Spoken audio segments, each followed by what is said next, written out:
body bags where horror lies. What's up, y'all? Dubby at you again. Another week on the body bags. Got a comedy horror flick for y'all this week, and that is What We Do in the Shadows. This is the crew that produced and writ Flight of the Conchords. They're kind of a musical comedy group, and they had a comedy show for a while.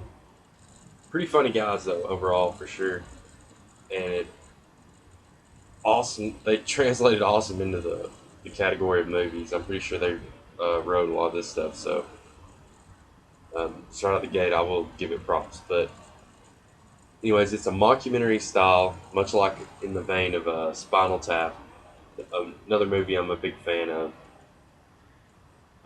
Follows four guys, though, living together in a flat. And it's four different vampires, kind of from four different eras, which I thought was kind of cool. They did a good job encompassing all the culture of all the vampire folklore, from whether it was books, mythology, history, like Vlad the Impaler. They had a Vlad the Poker in this, little joke to that.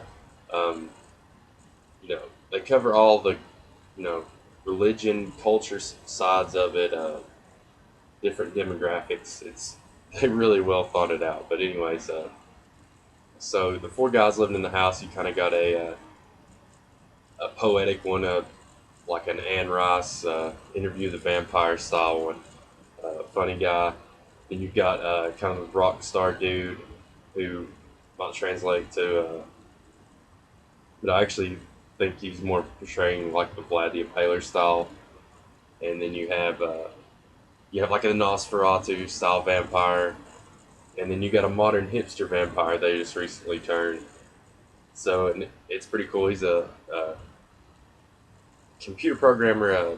He has some tech job, and he introduces them all to the internet and kind of helps modernizing these guys. So, but basically, it's just a film crew following around these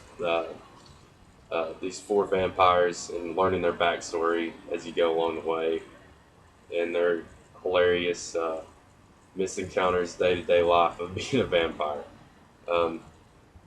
Guess the modern drive is the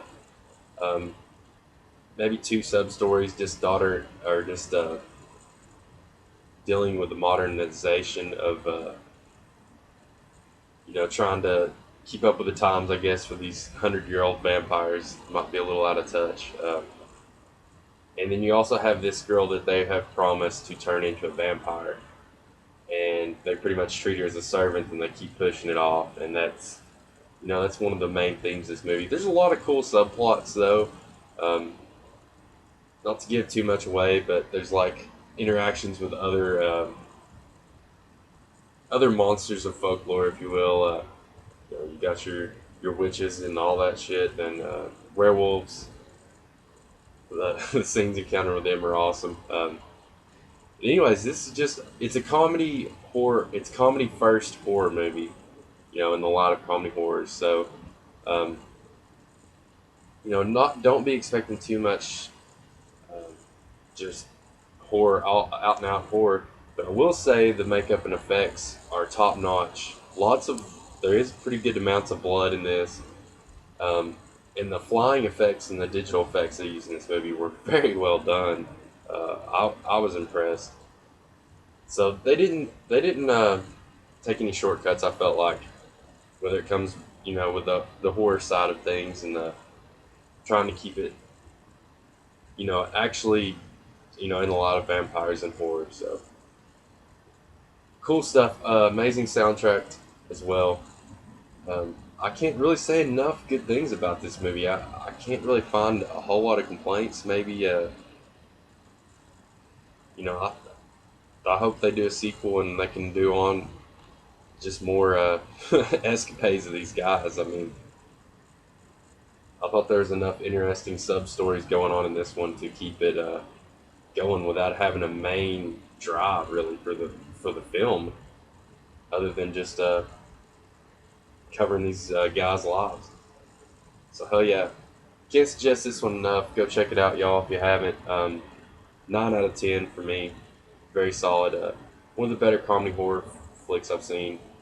Uh, uh, up there with the editor and more recent good stuff like that. Oh yeah, y'all. Appreciate y'all watching.